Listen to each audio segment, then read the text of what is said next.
Hello guys, welcome back to my channel. Today I'm going to stick with my roots.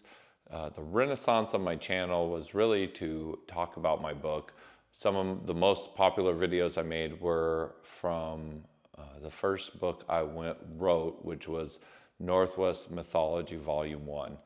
And then once I finished going through that book and telling the stories I liked the most, I thought that were the most relevant, although I did leave out a couple. So, of course, if you bought the book, then you'll get the full experience. But I did cover most of the stories in that. And now I want to move on to my second book, Northwest Mythology Volume 2.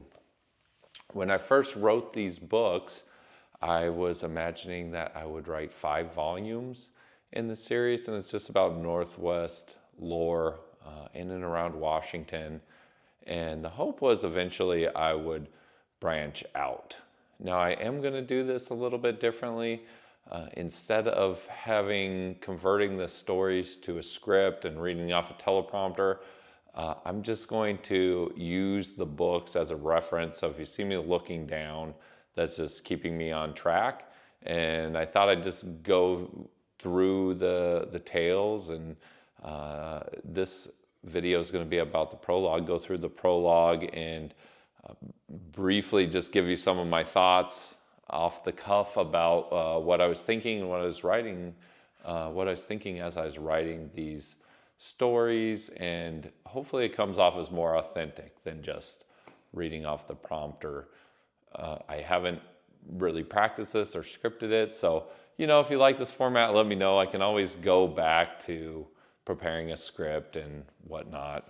So the first thing is the prologue, and in this prologue I tried to give some people advice that want to get out and get exploring, looking for cryptids, checking out strange locations, investigating things, and how I go about doing that. Because like I said, that is a common question I get asked a lot. Is like, hey, how do you get into this stuff? And as you guys know from other videos, reading is a good place to start.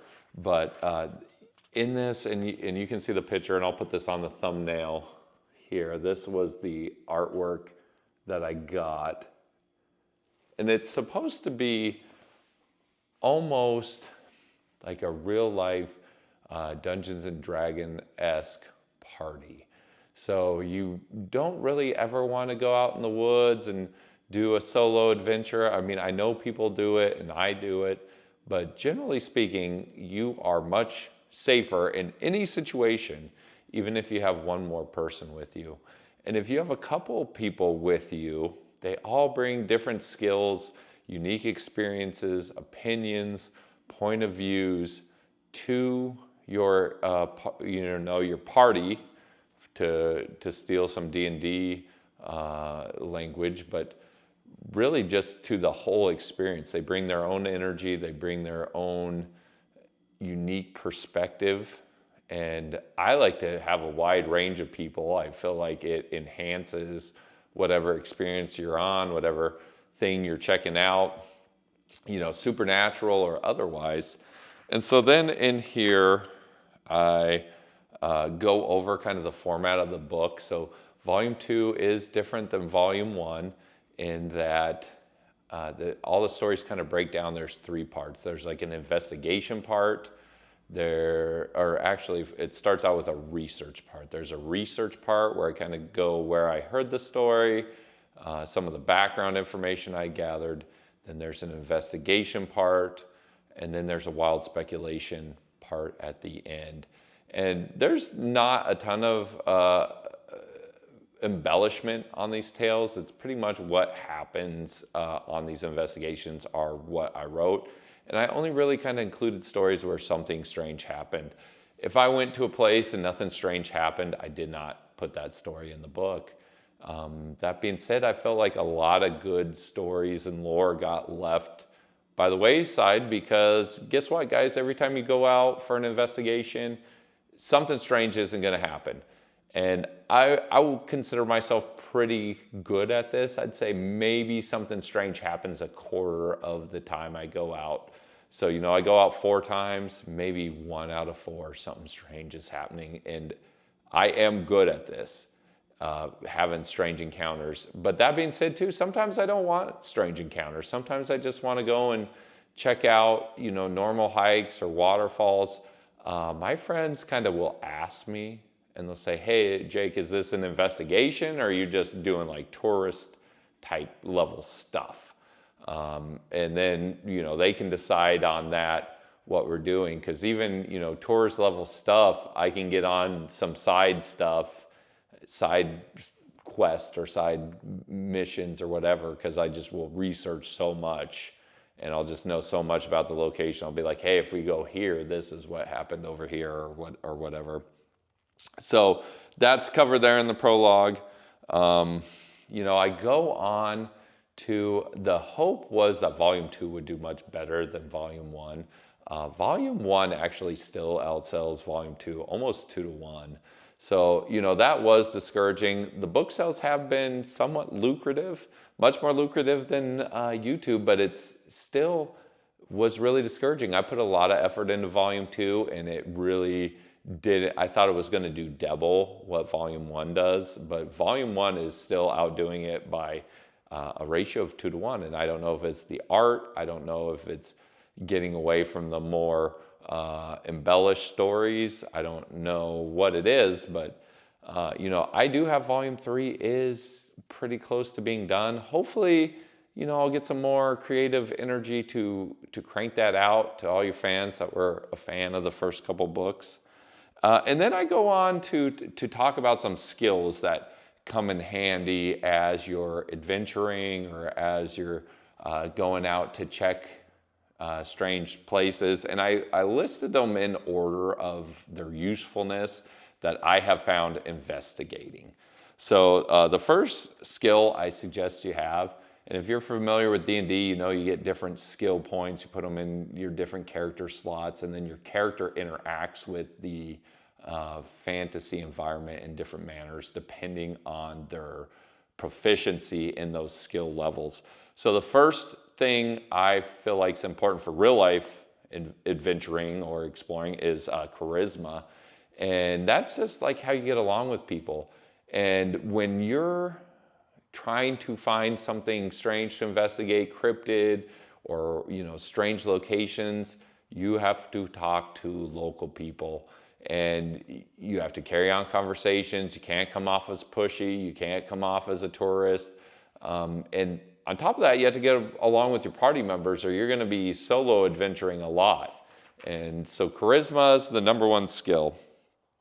And I go into quite some details. So if you want the in-depth version, you're probably gonna have to read the book. This is a abridged version. I'm trying to keep this video in the 10-minute range.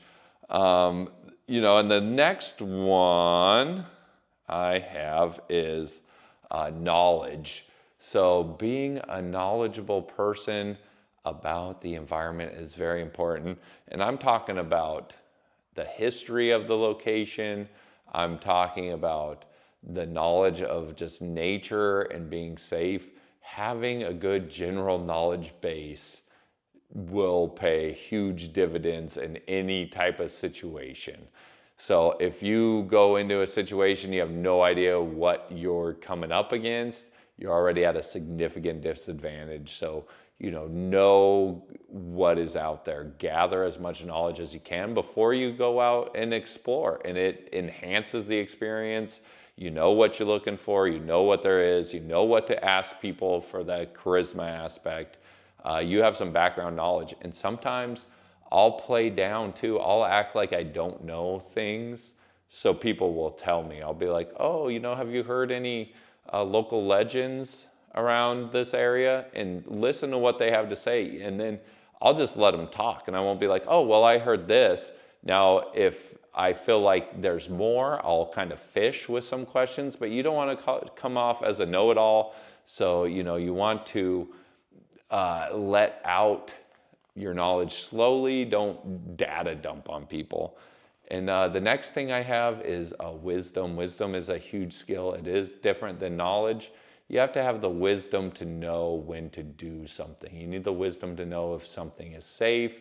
You need the wisdom to know, hey, should I be doing this? You need the wisdom just in general. And, knowledge and wisdom don't always go hand in hand. So you need to constantly be thinking like, hey, is this a safe situation? Am I making a good choice? And so, totally different skill there, at least to me. The next skill I put is having some sort of like religious background. And I don't want to say you have to be a Christian, but whatever faith you are, having a faith in a higher power can really help you when it comes to needing to be brave in whatever situation you're facing. So, even if it's not a supernatural encounter, even if it's not a cryptid encounter, even if it's just climbing a dangerous location or going over something, knowing that, hey, God has my back. When it's my time to go, it's my time to go. And that always brings me comfort. I'll be scared to death in some of these situations, but I'll say, hey, if it's my time, it's my time. And that always brings me comfort. On top of that, a lot of religions believe like God does give you some protection from supernatural beings and whatnot. So if you're ever feeling like your life's in danger, hopefully you'll get some of that divine intervention to help you get through to the next day. The next one that I find comes up a lot is just some outdoor skills.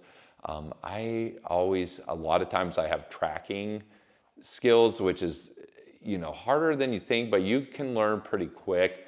So I'll be doing a lot of like bushwhacking or whatever, and just trying to find paths and identifying paths and the lay of the land and where caves are and where animal paths or whatever, cryptid paths, whatever paths I'm following, being able to recognize that and see, hey, this is the direction we need to go, knowing which way north is, being able to set up camp, being able to make a fire, knowing about what kind of stuff you need to bring in your day pack, all important skills. And I know it's, for some of us, you might think, oh, this is easy. But if people are living in the city, you might want to research that before you go out. Nothing's worse than running out of water.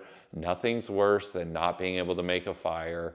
So, be knowledgeable about the outdoor skills, have some knowledge about the local plants. That's really important.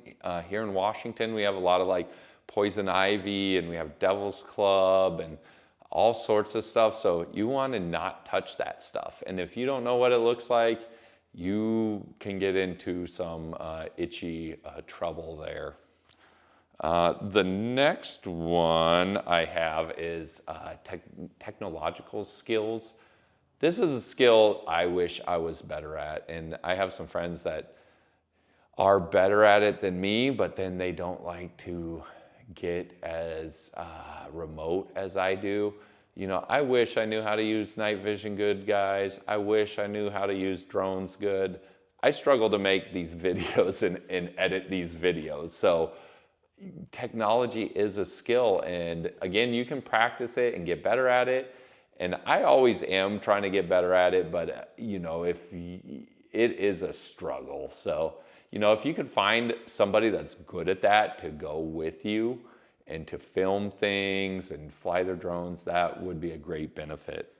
And, the next skill I have here is a controversial skill. I don't know how you can quantify this, but I put like having some sort of like magical ability, which when I think of that, I think of like almost like passive ability, just having that sense of knowing when something's wrong, having that sense of knowing when something has some sort of aura about it, or how to follow your intuition, I guess is what we're talking about. And I'm not talking about casting magic spells or nothing like that, but having some ability to know when something's up. And I call it like the hairs on your arm will like stand up. So when something is not right, instead of being like, oh, whatever, you're like, well, this is weird. I know this feeling. The hairs on the back of my neck are standing up. I'm feeling like a weird cold spell or whatever. And it's just being open and being able to sense some of that shifting energy in a location. And I don't want to say I have magic powers or whatever, but I am very attuned to changes in my environment, and I listen to them. So, I don't think anything's communicating with me psychically or nothing, but it's like a hunch. You have a hunch. And a lot of times, if you get good at listening to these hunches, they lead you to some really like weird coincidences. And then eventually, I don't know what else to call it, but intuition, or back in the day they call it magic or whatever. And the last skill I want to talk about here, and this video is already running long. I'm a talker. I don't know if you guys have picked up on that or not. The last skill I want to talk about is having like some sort of combat skill or weapon skill or whatever. Is that stuff important? I feel like it is important to be able to defend yourself in some manner. That being said, if you're going up against a Sasquatch or a Dogman or a ghost or a banshee or, little people or whatever it is, you probably aren't going to be able to shoot them. You're probably not going to be able to fight them. It's just not in your wheelhouse. And, and I guess I skipped this at the beginning, guys. I'm sorry I did do this. But the number one skill I find useful, but charisma is definitely very important, but also having some sort of like physical ability. A lot of this stuff is off the beaten path. They talk about Sasquatch has a very limited range where it interacts with human. I don't think you're going to have much chance of finding a Sasquatch unless you're 5 to 8 miles away from civilization. And if you can't hike 5 miles out and 5 miles back, which is 10 miles through rough terrain, you're going to have a hard time, seeing Sasquatch. If you're investigating haunted houses or haunted ships, you have to climb up and down stairs and go around all this stuff. You're going to have a hard time if you have limited mobility and you're not in very good shape. So, you don't have to be a triathlete or anything, or a power lifter, but you do need some basic strength and some basic fitness level. And again, back to the D&D reference, you think about it's on a scale. A normal person would be like a 10, a person that can go and do daily life stuff. And I would say you need to be a little bit above average to do, I would say, the majority of the stuff. Some stuff you don't need to, but the majority of the stuff I'd say you probably need at least, 1 or 2 steps up the general person. So like a 12 on a 20-point scale, where, you can hike for a couple miles. You're able to climb some decent stuff. You're not going to get tired walking around for a few hours, because that's what a lot of this is walking around checking things out. If you need to stop constantly and have a place to sit, that's going to be a problem. And we can work on all these skills and get better at all of them. So let me know what you guys think. Do you have anything you would add? Is there anything that you think is not important that I ranked high? Let me know what you think in the comments. Give me a thumbs up, give me a subscribe, and let me know if you want to see more videos like this covering the stories in my book. And we'll see you guys next time.